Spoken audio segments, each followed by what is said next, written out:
New tonight, we have continuing coverage of the lawsuit against Liberty University. A dozen women claim LU covered up their sexual assaults and rapes over the past 20 years. One woman claims her alleged attacker later killed two women after the former Liberty University police chief mishandled her case. That man is now the Lynchburg City Sheriff. ABC-13's Cynthia Beasley sat down with him to get his response to those allegations.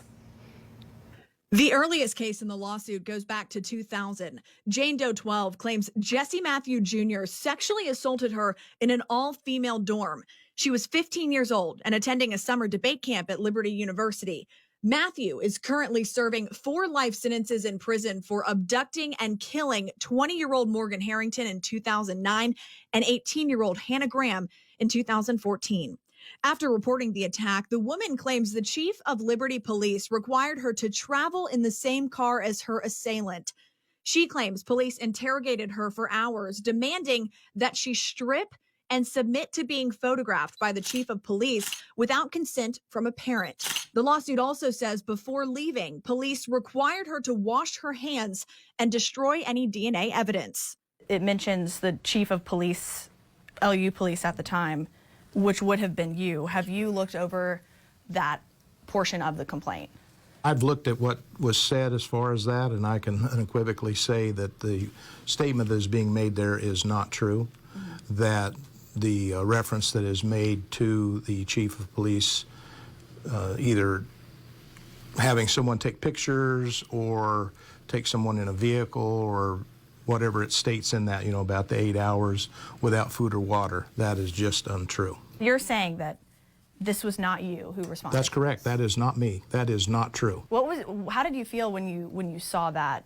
Well, when you saw chief of police in there? Yeah, I was pretty angry to see that, actually, and frustrated because I've spent 42 years in the public safety arena. Yet, I do want to temper it with what, as a parent, what I feel for this young lady, that whatever happened, and again, what she says, I mean, that just didn't happen, but my heart goes out to her because whatever did happen, for her and her parents, it is a concern. Do you think it's possible that it was maybe another one of your officers responded to this? Would you have known about this? Well, all the reports, again, procedurally. Now, I do not recall this because this is 2000. But to say, would there be somebody else? Of course, there was somebody else that worked for my office at that time, my agency, the Liberty University Police Department, that would have responded to that call.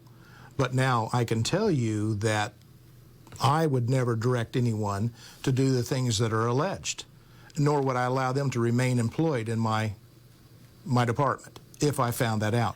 Liberty University Police keep a record of its reports on file. I went to the department and looked at the crime log for that day.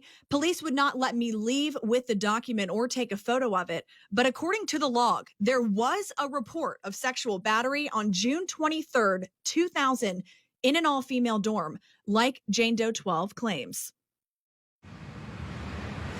Now, those crime logs aren't typically very detailed. For instance, this one did not have information like the name of the accused or the name of the responding officer.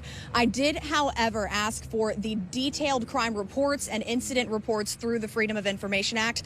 The Liberty University Police Department tells me it could take longer than a week to get those to me.